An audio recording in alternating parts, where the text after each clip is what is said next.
I want to share with you guys two amazing Jewish tidbits on how to really bring our happiness in this world up to the next level.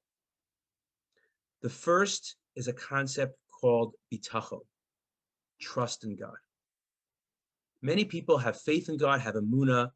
The next level is bitachon, is trusting that whatever happens, that there's a divine plan, that God has our back, that God is there for us.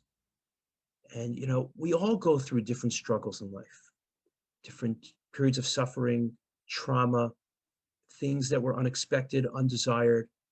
And it makes it so much easier to potentially survive or even thrive when we go through these things, if we remember that we have a loving Father in heaven who is pulling the strings, who is there for us, who's even holding our hand.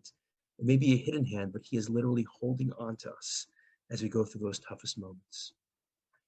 And the second point is that I'll introduce it by saying there's a mitzvah to be happy. It's a commandment to always be happy. And the question is, how is that fair? How does God have a right to demand a feeling? It's one thing God says, honor your parents, treat them in a certain way. Another thing if God says, refrain from gossip. So they might be challenging commandments, but they're actions. We could control our actions. But here God is demanding a feeling. What if I'm not feeling happy? What if it's a bad hair day? Or a no hair day in my case? What do you do? So I want to share with you an amazing story. It was told to me by a rabbi. He's currently a rabbi, but he wasn't always a rabbi. And back when he was younger, he was studying in yeshiva, studying in a Jewish school, Institute of Higher Learning, and he had a study partner, a chavrusa. And his chavrusa, his study partner, was always happy. It didn't matter if it was raining, if it was sunny, if it was cloudy, it was windy, it was hot, it was cold. It didn't matter. This guy was always happy. And he couldn't understand it. And he even thought to himself, I wish I could be like that. Obviously he was born that way, but it would have been nice if I also had those genes and I could always be happy, but I'm not, some people have brown hair, some have black hair, some people are born happy, some people are born miserable like me, but he got the happy gene. After several months of learning together, someone from the yeshiva, another boy, approached him and said, oh, is it true that you're learning with so-and-so? He goes, yeah, I learned with that guy. He says, well, what shift would you like? He goes, shift for what? Shift in the hospital. He goes, hospital? What are you talking about? Well, aren't you learning with him? Don't you know what's going on? He goes, no, I never heard anything about a hospital. He says, well, as you know, your study partner is married. He has a 4-year-old daughter, and his daughter is in dire straits. She's in a terminal condition right now.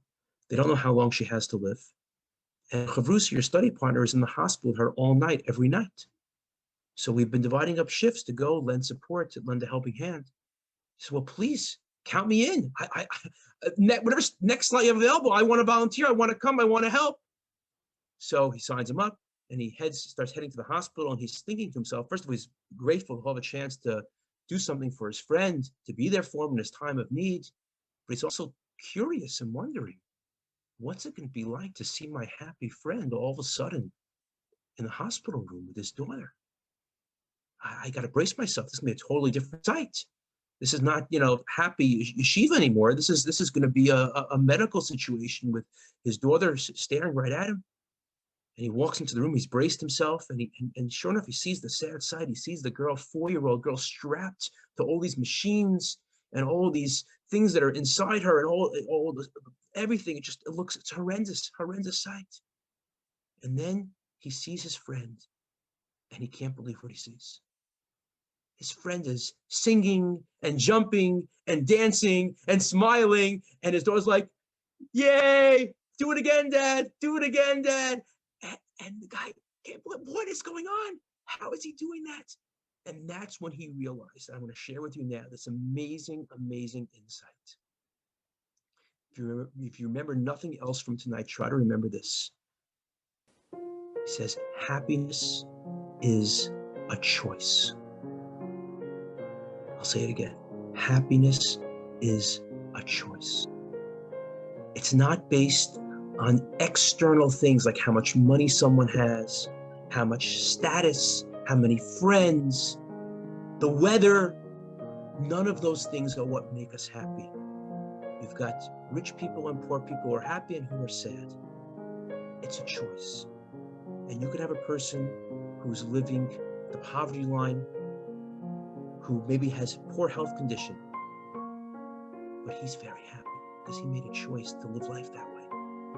And you have other people who have all the money in the world and they're miserable. So I want to give a blessing to all of us, that we each find the inner strength, the wisdom, the foresight, and the courage to, number one, remember that Hashem, that God is always there for us.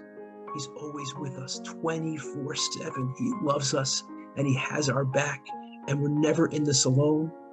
And whatever comes our way, it's part of a divine plan, and he knows what he's doing.